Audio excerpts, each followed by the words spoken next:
realized I was off track by about 0.2 miles.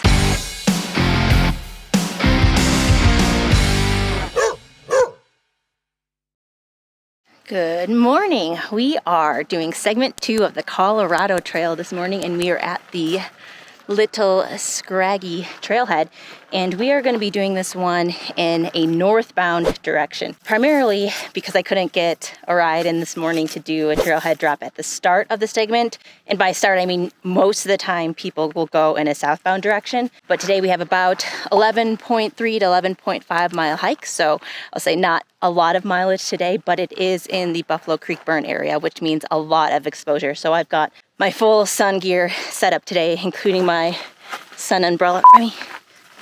Remy, stop. Including my full setup with the sun umbrella here. And one of the reasons also I thought it'd probably be better to go in a northbound direction because of the exposures. We can hit that area earlier on in the day, especially for Remy. Good thing with the dog.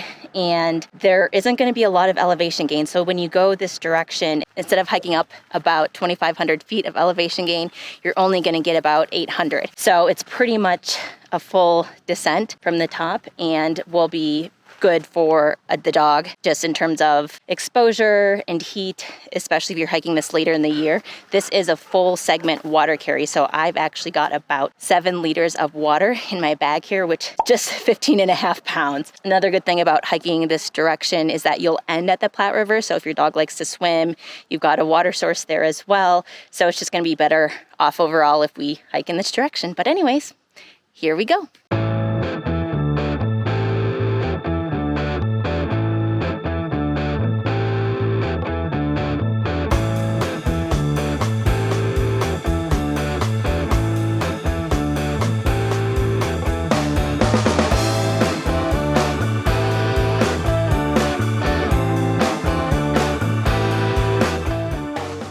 So we've gone about 1 mile so far, and definitely easy, even in the guidebooks that say, because it's a old Forest Service road. And if you are going this northbound direction, there isn't a lot of signage this direction, so just make sure if you come to an intersection or someplace where you have to turn, look behind your shoulder, and she says you can see the signs in which direction you should be coming from. About a mile in, you are going to have to cross the highway, so just keep that as a waypoint in mind, that after the first mile you'll have to cross this highway to continue on to the trail.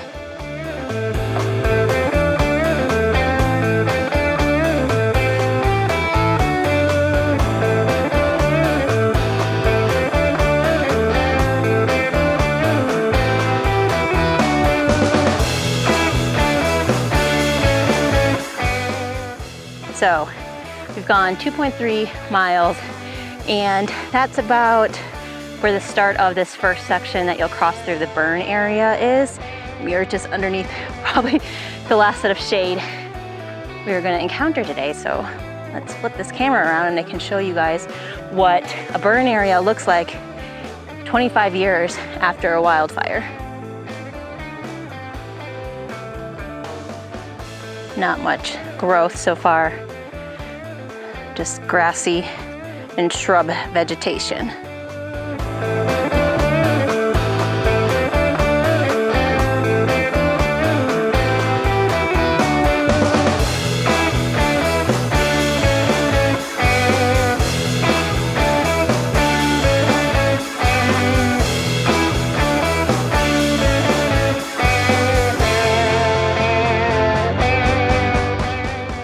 So while we're in this exposed burn area, I thought it would be good to talk a little bit about dogs and heat stroke, especially getting into summer. So this is the PSA announcement of the day. But dogs, as opposed to humans, have a higher body temperature than humans. I believe it's 100.3. I'll double check that, but it's 100-ish. So that's why it's so important when you're feeling hot that you know your dogs are feeling even hotter, and they have a heck of a time dissipating heat from their bodies. And there's basically one, potentially 2 ways they do that. A lot of it, you know, you've heard that they sweat through their paws. That has minimal impact actually on heat exposure and heat exhaustion. The number one thing is their panting and their breathing. So what the panting and opening their mouths and sticking their tongues out does is just like when we sweat. Oh. Morning. Thank you.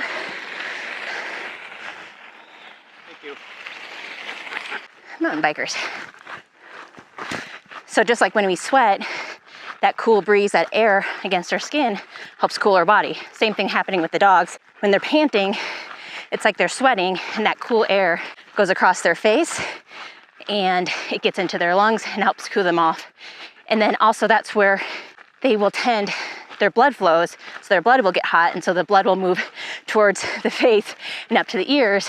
And so that area of their body is really, really important to maintain the coolness and that airflow.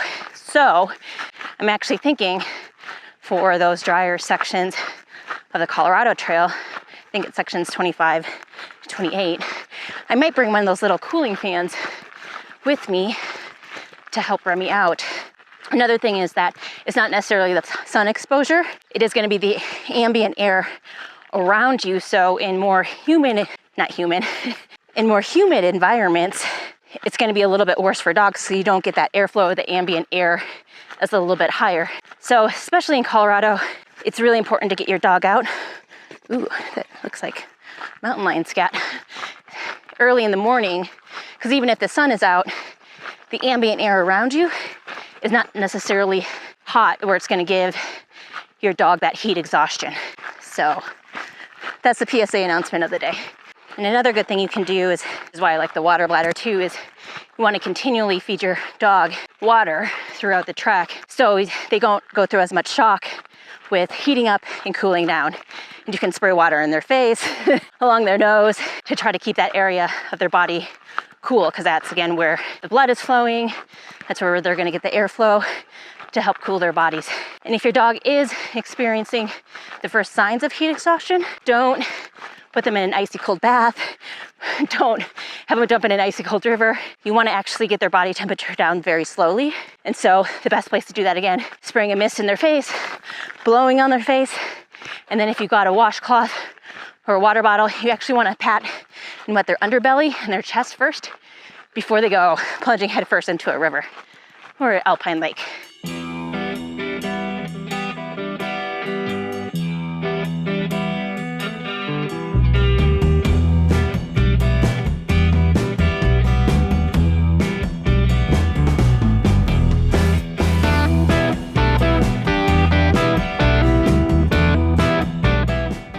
So I brought my Nat Geo Topo map today. One, because I like maps, and just thought it'd be a little fun to look at it while we're hiking this section. But originally I thought I had ambitions that my arms would be long enough to reach in my side pockets, which they definitely aren't. But there is a small space, which I actually used to keep a sit pad behind my shoulder straps and the frame, that I can just slide this little guy in. Ta-da! Then when I want to grab it again, just grab it back out. I was actually thinking of trying to strap some cinch cord up there to put my tripod on so I could not have to stop, take my pack off, and get my tripod whenever I needed it. But that was fun. So if you've got a Gregory Jade or some sort of Gregory backpack that has the frame and the adjustable shoulder straps, you've got a little space back there you could stick some things. Tip of the day. So Remy and I are about 4.4 miles in, and there's some tree coverage here, so we thought it'd be good to have our snack break. Or I thought it would be good to have a snack break. Remy likes snack breaks anytime. So today, for snack, we've got another Scratch Labs energy bar, and this one's peanut butter and strawberries. And then we've got our delicious, my favorite, Heather's Choice Black Espresso Packaroon, which does definitely have real espresso in it, and then some honey stingers as well. I might make a cold coffee again. Kind of liking this idea of cold coffee on my snack breaks, but that Knot cup is really messy for me, so I decided not to bring that today. But I have this Sea to Summit, it's part of the X mug series, but it also has a lid on it, so I thought it would be good. And I tried it at home before I brought it out on trail, just to make sure I wasn't gonna get coffee everywhere. But easier to shake up the coffee in here, and then when I'm done, I don't have to worry about it dripping all over my pack-out bag or anything. I can just seal the top, collapse it and seal the top. So we're gonna have that for our snack break today.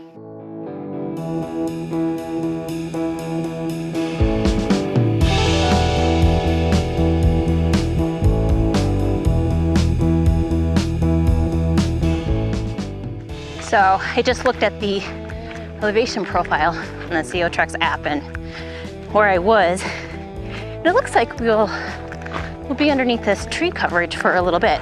So that's a really nice relief that it's in the middle of this segment and you don't have all that exposure the entire time that you're hiking.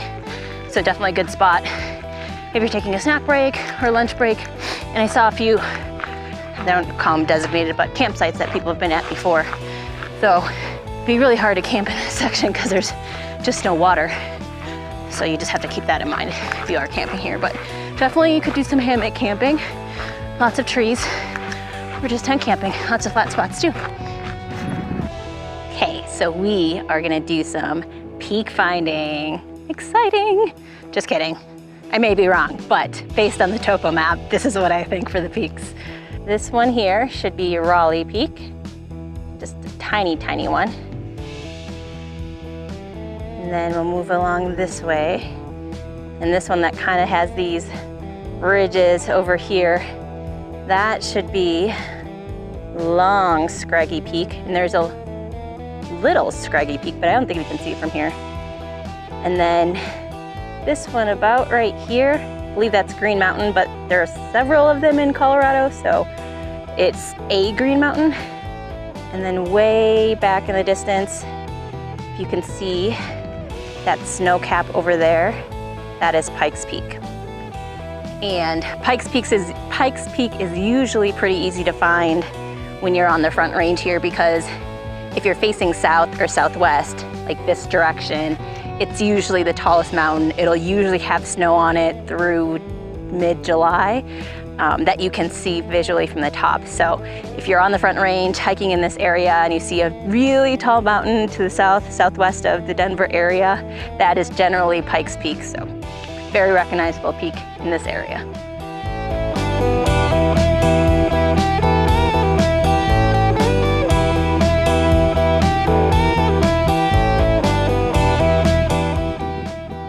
There, that's the view of Chair Rocks.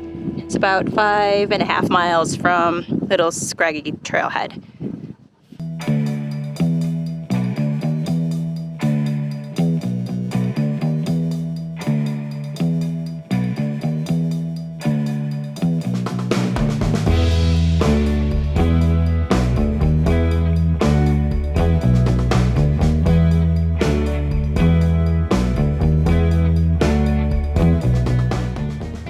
Got some deer up in the tree line over here. I don't know if you guys can see them.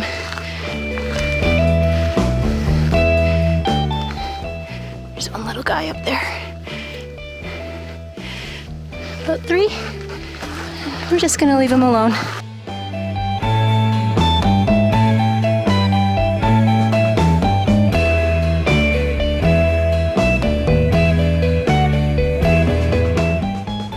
So we are about 6.75 miles in, so roughly 4.5 miles more to go. Feeling good.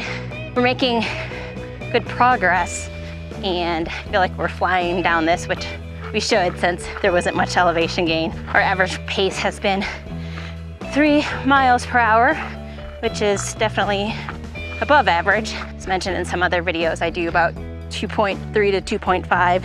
I definitely have elevation gain. This one is mostly elevation loss, so it's been good, but purposely planned that way because of the barren area we had to hike through. Just checked the weather on my Zoleo, and earlier today they predicted 50% chance of a storm rolling in about 2, which that's like, if you have Colorado weather mid-May through July, end of July, it's 50% chance of rain in the afternoon always. So just be prepared for that. It's just kind of a matter of timing where you think you'll be, if you've got protection or any tree coverage within tree line at that time of day. Looks like we reached our high temperature, which was 65 degrees, and there's definitely a nice cool breeze coming across, which has been really good. So anyways, I don't know when we're gonna stop for lunch. We might just wait till the end while we're waiting for our ride to pick us up, since it looks like we'll be done a little bit early today.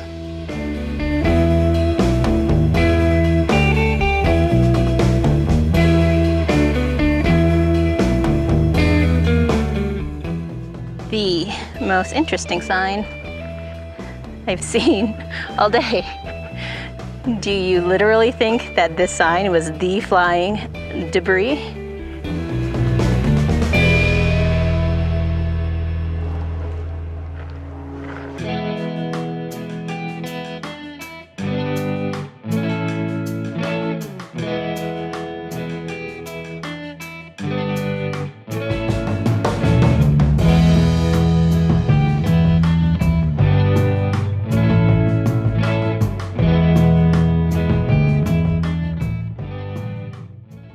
And we are back to the burn area.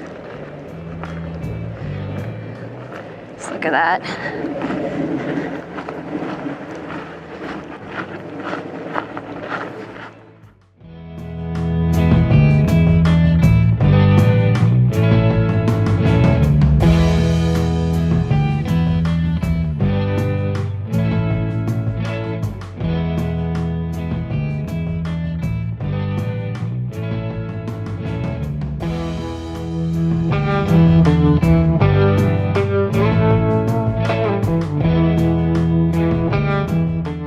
Definitely looks like that storm is rolling in behind me, doesn't it? We should be done soon. So let's see what we have in terms of mileage. 9.99, so almost 10 miles, which means we only have about 1.5 miles left.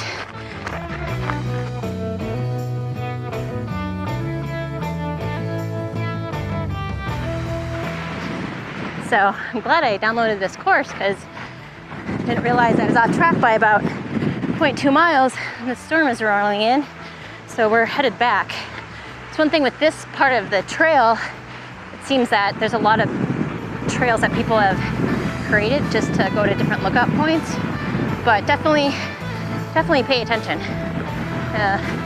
Just adds extra mileage. I didn't realize I was off track by that much. Yeah, so this looks like the trail, but it's not, so I came down this direction and it's the wrong one.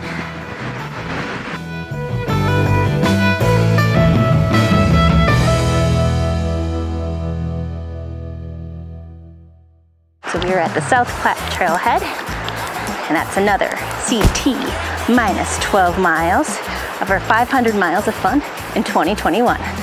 But before we go, it's the Colorado Trail Disco Dance Party. And now,